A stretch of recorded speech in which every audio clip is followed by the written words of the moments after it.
divina institutione formati audemus.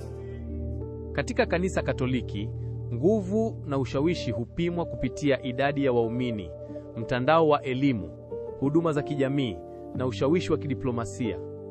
Mashirika haya yamegawanyika katika mashirika ya kitawa na asasi za kilaika au za kipapa. Hii ni Mix TV, na haya ni mashirika 10 yenye nguvu na ushawishi mkubwa zaidi duniani hadi leo. Shirika la Mtakatifu Egidio.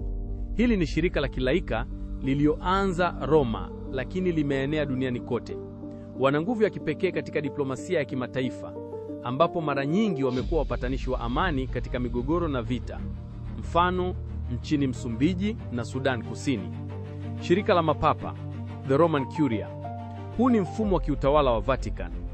Ingawa ni chombo cha serikali ya kanisa, idara zake ndizo zinazoendesha sera, sheria na diplomasia ya kanisa Katoliki ulimwenguni kote.